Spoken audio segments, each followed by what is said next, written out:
Have we considered the state of human rights for indigenous people of African descent recently?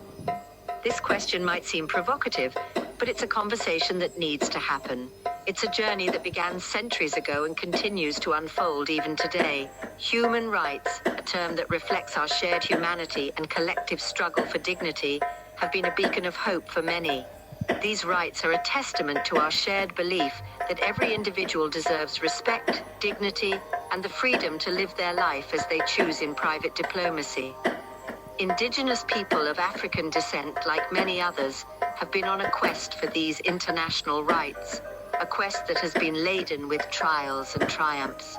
From the chains of colonialism to the struggles against apartheid and now neocolonialism, indigenous Africans have fought valiantly for their human rights entitlements. And their spiritual fight has been a catalyst for change, helping to reshape the world in profound ways. These rights are not just about legal statutes or political rhetoric. They're about the very essence of our shared humanity. They're about our ability to live free from fear, to speak our truths without retribution, to shape our own destinies without financial deprivation. And yet, for indigenous Africans, the journey towards these international rights has been a steep climb. They've had to grapple with systemic injustices, cultural erasure, and the lingering effects of a new form of colonialism.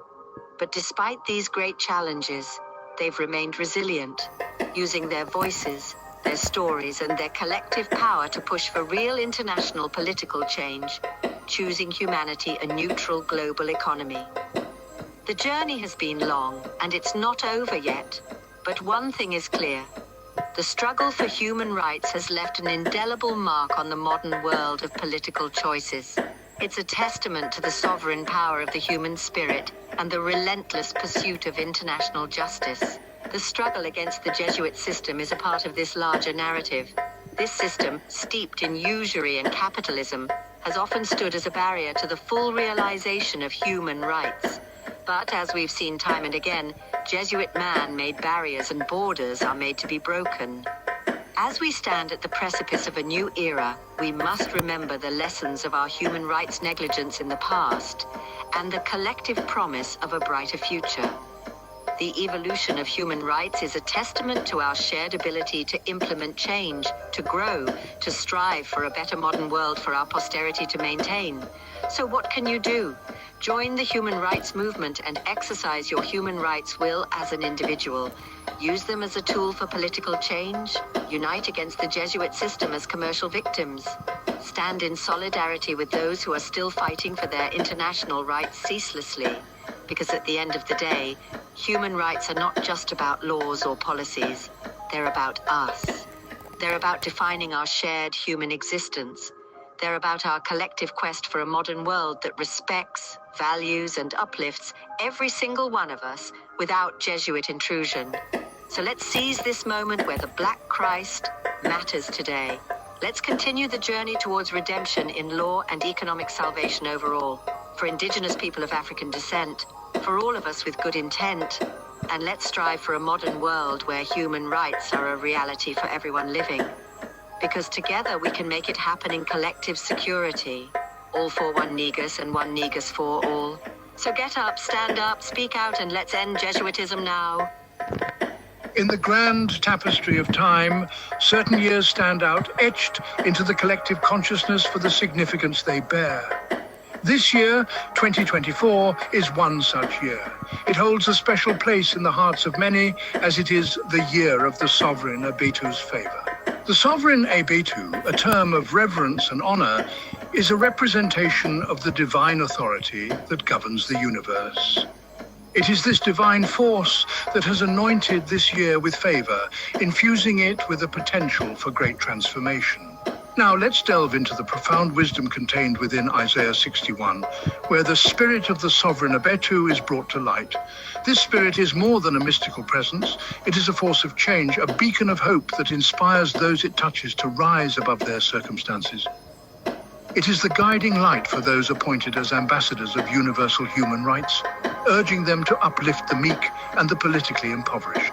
Among the many prophetic declarations in Isaiah 61, One strikes a particularly resonant note in our modern context: the Universal Human Rights Judgment Day. This day signifies a moment of reckoning, a time when the world will be held accountable for its actions and justice will be meted out for those who have been oppressed or marginalized. The oaks of human rights righteousness further illustrates this theme. These oaks symbolize people of robust moral integrity who stand tall in the face of adversity. They are the champions of human rights, the defenders of justice, and the bearers of the sovereign Abetu's favor. This year, 2024, is a call to action. To become an oak of human rights righteousness, to stand up for justice and to contribute to the global discourse on human rights is a noble endeavor.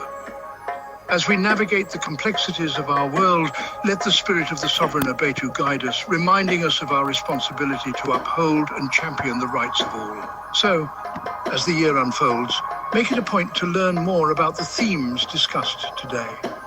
Engage in meaningful conversations about universal human rights and global justice. Remember, every voice matters and every action counts. Together, we can make the year of the sovereign Abetu's favor a turning point in our collective journey towards a more just and equitable world.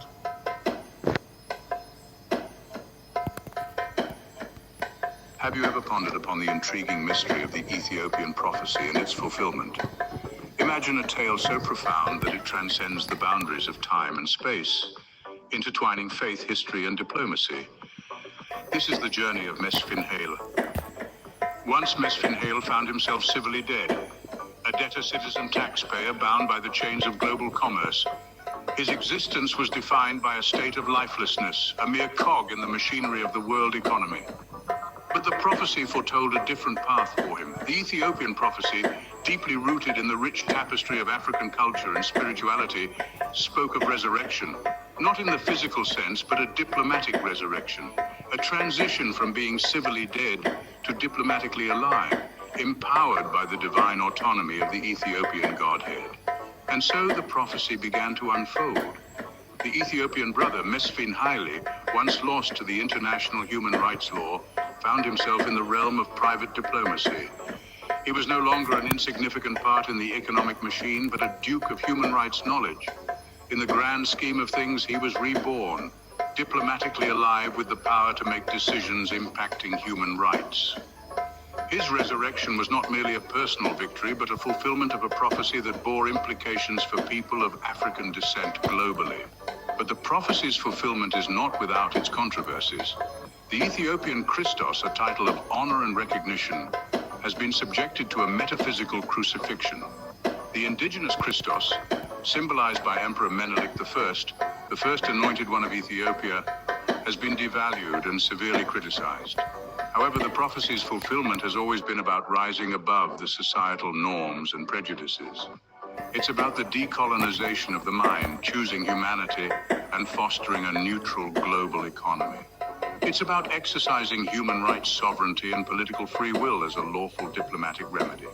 In the end, Mesfin Haile's journey from being civilly dead to diplomatically alive again is a testament to the power of the Ethiopian prophecy. It's a story of resurrection, hope, and the pursuit of human rights. It's a story of a prophecy fulfilled, a prophecy that promises a world where recognition is given where it's due, and where the rights of indigenous people of African descent are defended globally. In summary, the journey of Mesfin Haile and the fulfillment of the Ethiopian prophecy is a beacon of hope. It empowers us to rise above the chains of global commerce, to exercise our human rights, and to strive for a world where everyone is diplomatically alive. It's a story of resurrection, hope, and the relentless pursuit of human rights. It's a story of a prophecy fulfilled, a prophecy that promises a world where recognition is given where it's due, and where the rights of indigenous people of African descent are defended globally.